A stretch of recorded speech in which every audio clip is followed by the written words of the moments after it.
Hello and welcome to an episode of Atomic Vinyl Reviews. My name is Jacob and today I am doing another episode of the AVR News broadcast where we talk about all the latest and greatest news in the action figure and kaiju world.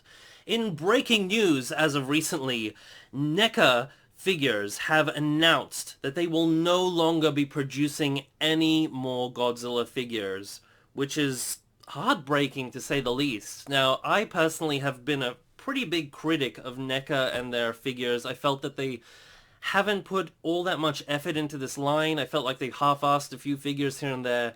But the stuff that I did really love from this line, I really loved. And I saw so much potential in this line going in the future. And to just hear this news is quite heartbreaking.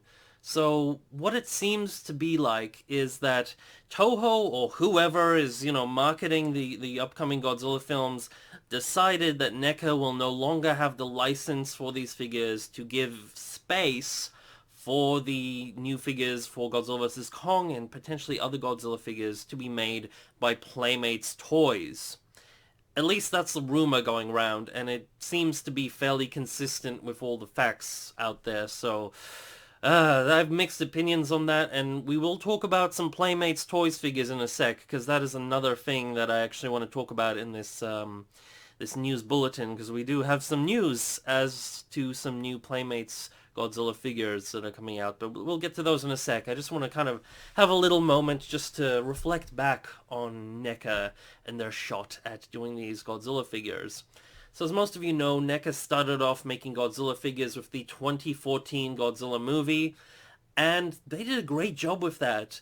We got, those little 6-inch scale Godzilla 2014 figures that everyone and their grandmother seems to have in their collection, and they were done really well. And then we got this monster of a figure here, which is the very large, like 12-inch, 11-inch version of that figure, so that it's like 30 centimeters tall.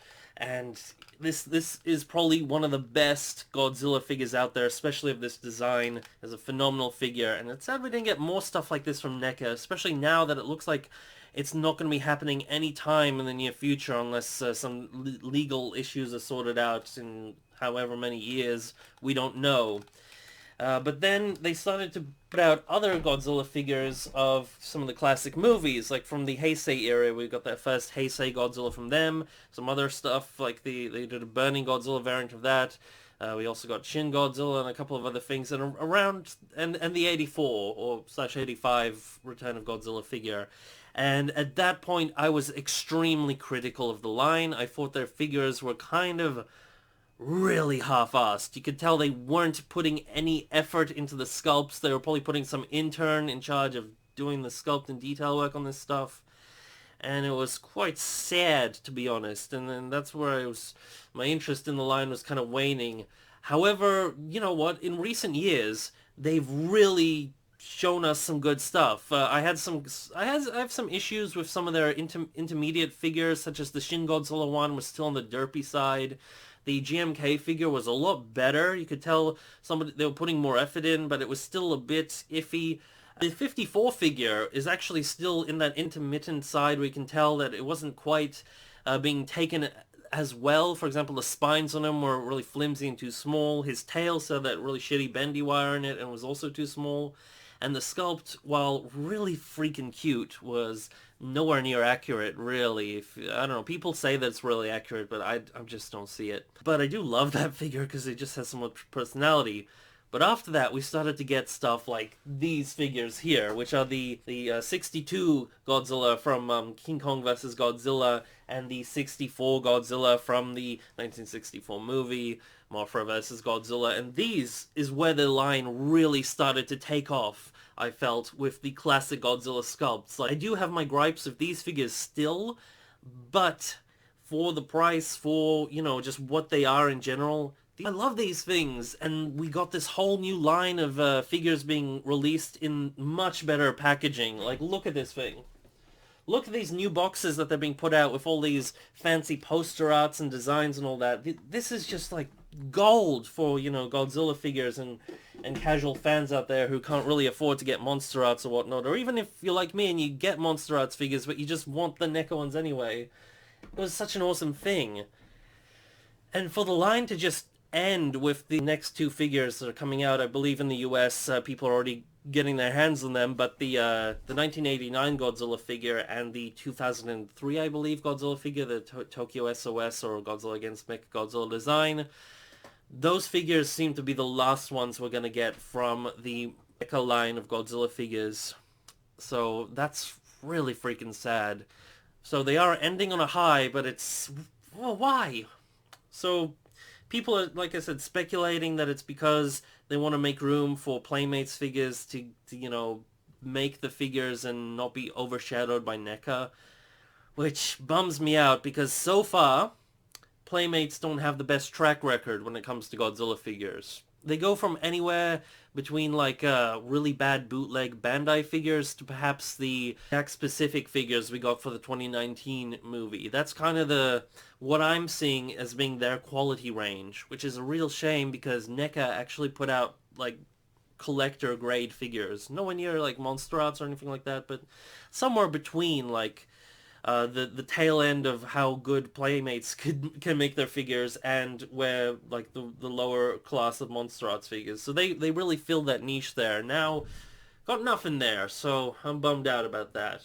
What I will do in the near future is I want to actually do a retrospective video about the NECA Godzilla line. Kind of what I did here, but in more depth, talking about each figure individually, doing like a really quick mini review of them. But I'll do that in a couple of months when I get a few other figures in my collection like that 2003 and 1989 Godzilla. So stay tuned for that. But let's move on. So the next piece of news is we have some leaked images of the Playmates figures for the Godzilla vs. King Kong this time. Godzilla vs. King Kong movie coming out in 2021, hopefully. So, word on the street is that these figures showed up on the Walmart USA site as pre-order items. And they apparently retail for about $19 US and are listed as 11-inch figures from the 2021 movie Godzilla vs. Kong. Now, I'm not exactly sure whether they're still listed up there or not. I've heard some people saying that they were only accidentally put up there and then they've been taken down or something like that, or that the Godzilla one's still there and the Kong's taken down or something along those lines. I'm not sure. But, check out your local Walmart site if that's something that's available in your country. It's not in mine. I live in Australia, but whatever. So these were apparently, like I said, listed as 11-inch figures, which is really cool because I like me some big Godzilla figures. And it's also really cool that they are listed as $19 for one of these, at least US dollars, which for something like this is a very good deal, I would say. And I'm really, really hoping that these actually do show up in my country because for the 2019 Godzilla King of the Monsters film, for whatever reason, they decided not to have any, I repeat, any of the Jack-specific figures in stores here in Australia. They weren't distributed here at all, which bummed me the hell out, and a lot of other Godzilla fans in my country. Since we are getting a bunch of Playmates figures in stores these days here in Australia, which is like a really new and rare thing for Godzilla figures to start to actually show up in stores, getting them here in Kmart, potentially these figures might actually show up here as well. Speaking of those figures, let's take a look at this Godzilla one because a lot of people are saying that this is just like a copy or a ripoff of the Jack-specific figure that came out the other year. It does look really close to it. They should be in the same scale because that one was about 11 inches tall, maybe a tad bigger, and this one's meant to be 11 inches tall. They look really close. It looks like a repaint of that one. However, there are people who have taken like good images from all the same angles to compare all the detailing, and it does look like it definitely isn't the same mold. In some ways it looks better, in others I'm not sure if it could be a little worse. I like the feet more on the original, the Jack-specific one. They're a little bit bigger, his claws look a little bit more menacing. Other than that, it's pretty much just the same with different paint job. He's in a more dark paint job with blue touches on his dorsal spines, which kind of remind me of the Bandai King Series figure for the 2019 movie, which did have the same sort of paint job as this guy with the blue on his spines and the very dark paint all over the rest of him, which, you know, works for this Godzilla.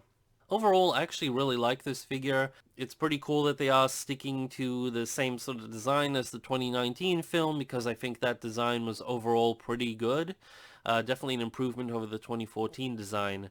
And this figure looks overall pretty good, especially for a Playmates figure, which, like I've said in other videos, I have issues with their figures. They tend not to be of the best quality or build, but this thing looks okay. It looks like they're actually trying. At the very least, I'm not concerned that it will be worse than the Jack-specific figures. Again, I'd still rather they just let NECA still make figures on the side, but whatever. It is what it is. So yeah, let's move on to the Kong figure. So this is our first good look at the new Kong. And like a lot of people have been saying, he does have a beard. I like the beard. It's a cool idea for a Kong, I think.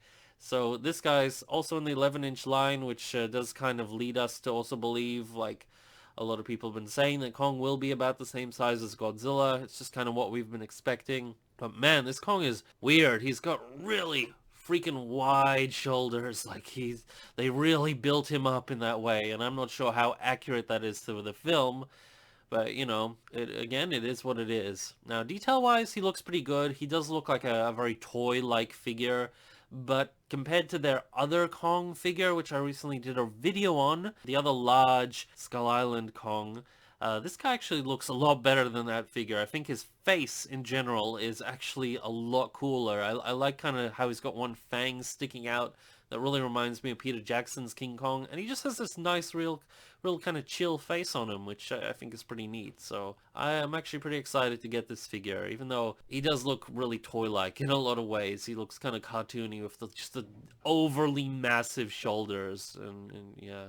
This is hopeful. Like, it looks like he's not the worst figure in the world, which is nice. I like the detailing, the fur. There seems the detailing around the seam lines on these figures actually seems to be a little bit better than they are on the previous Playmates figures, as well as the Jack-specific figures. They seem to be a little bit cleaner in those areas. However, these could just be the prototypes. Maybe the ones we'll actually get in stores won't look as nice. We really gotta wait and see. Just before closing off the video, I did want to tell you guys about another project that I will be working on sometime in the near future, and I'll probably do a video about it. So the project that I want to do is I want to modify this figure here, which I brought out earlier in the video, which is the very large 2014 Godzilla figure by NECA, which is, again, a phenomenal figure. I wanted to modify this guy to look like the 2019 Godzilla. Now, people like Harold from the Figure Mania show have already done projects like that, and I want to take my shot at it, and this is something that I've wanted to do for a long time. I just haven't really had the time to, and I've been kind of worried about that time-wise. However, since NECA are not making these figures anymore, what I decided to do is I decided to snag up the last one of these that I could kind of find for a decent price. So I've got two of these things now, which means I'm comfortable messing around with one of them, even though generally I'm one of those people who tend to not really want to overly mess with my figures because I consider them collectibles. But it's like, there's no chance that NECA is going to be making an official one now, since they've announced this, so, you know, what else? There's no better time, I guess, than now to do this. So, I've got this guy here ready to be modified, and what I'm going to do is I'm actually going to base his modifications off of the, you guessed it, the specific figure, which is actually in the same scale, pretty much. So it's the 2019 Jack-specific figure. He's got the nice proper spines here. He's got the much better, larger feet and a slightly shorter tail. So what I'm going to do is I'm going to make all those modifications to this figure. I'm going to base all the shapes off of this guy's spines and all of that. However, I'm not going to copy them exactly. I'm going to add more sculpted detail. Potentially, I could just remold some of these pieces and then just add sculpted details to those remolded pieces, because the detailing isn't the best on his spines and other areas on the Jax figure. But nonetheless, it will scale really well with this one, and yeah, that's just going to be a fun project I'm going to do, so do stick around for that. And finally, I want to talk about something really freaking exciting, at least for me. Probably for you guys don't care, but this channel, as of recording this, is on 900. That's right, 999 subscribers. So, I implore you guys, if you're still unsubscribed, and if it's still at that number when you're watching this video, be the 1000th subscriber. You know you want to. And that would so make me happy to get to that 1000 subscriber mark. Like, I never ever imagined the channel would get to this size. I know like every YouTuber that you hear talking about stuff like this always says that, but it is true. I'm just doing this as a freaking hobby on the side. I'm not like one of those people who like do this as their job and try to get the damn thing constantly monetized and complain about like YouTube policies about monetization, all that stuff. Like, that has never been an issue for me. I'm just a guy who does this thing as a goddamn hobby, and I legit never thought it would get to this size. So that's just so incredible to think that approximately 1,000 people have actually clicked the subscribe button after seeing one of my videos, which is, yeah, thank you guys so much for that. That's really awesome of you guys. Yeah, that is it for this video, guys. I hope I get to see you guys in my next video. Until then, may all your vinyl be a radiated vinyl. Over and out. Bye.